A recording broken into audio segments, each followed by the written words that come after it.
ખેડૂતોની સાહસિકતા, પ્રયોગશીલતા અને કૃષિ કુશળતા હંમેશા નવા પરિણામો અને પાકો આપે છે.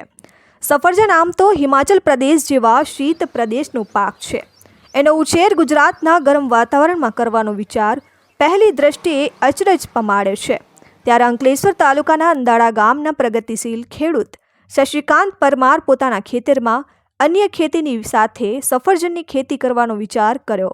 જો કે વિકસાવેલી સફરજનની આ નવી પ્રજાતિ 40 ડિગ્રી સુધીના તાપમાનમાં પણ ખેતી થઈ શકે છે તેવું જાણીને તેઓ 3 વર્ષ અગાઉ બેંગ્લોરથી 50 જેટલા સફરજનના છોડ લાવ્યા હતા અને પોતાના ખેતરમાં વાવણી કરી હતી અને તેમણે માત્ર પાણી પીવડાવીને માવજાત કરી હતી. ત્યારે 50 પૈકી 20 જેટલા છોડનો ઉછેર થયો છે, જે 3 વર્ષ બાદ હાલમાં 5 થી 7 ફૂટની ઊંચાઈએ પહોંચી ગયા છે.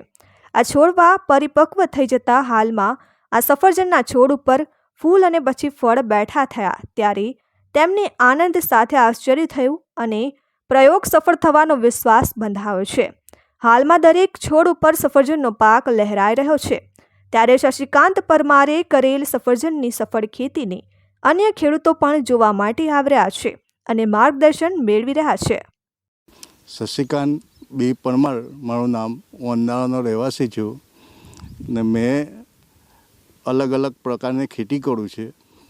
એમાં એક વિચાર થયો કે ચાલો આપણે સફરજનની ખેતી બી કરી શકીએ ને સફરજનની ખેતી કરવાથી ફાયદો એટલો થાય છે કે આપણને મળતર વધારે મળે છે ને બીજી વાત એવી છે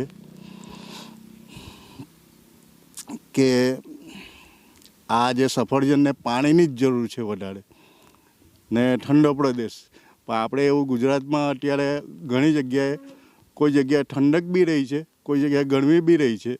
તો મેં એવી વિચાર કરી કે હું બી 50 છોડવા લાવીને વાવી જોઉં તો કેવું મને ફાયદો થાય કે નહીં. તો એ રીતના મેં છે તે 50 છોડ લાવ્યો ને મને અનુકૂળતાએ 3 વર્ષ પછી અનુકૂળતા મળી ને ઉપર ફળ બેસી ગયા છે. આ ફળ એક ઠંડા પ્રદેશમાં થતું હોય ને આ તો આ તમને કેવી રીતે લાગ્યું કે આ સફળતા મળશે ખરી? એમાં મેં રિસર્ચ કરેલું, પહેલાં જોયેલું યુટ્યુબ પર કે ભાઈ આપણા ગુજરાતમાં બી થઈ શકે કે નહીં.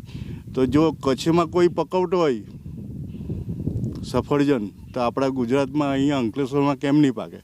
આપણે નદીવાળો ઇલાકો કહેવાય. માવજતમાં તો ખાલી પાણી જ એને જરૂર છે. Mesh Patel, RN news, Ankleshwar.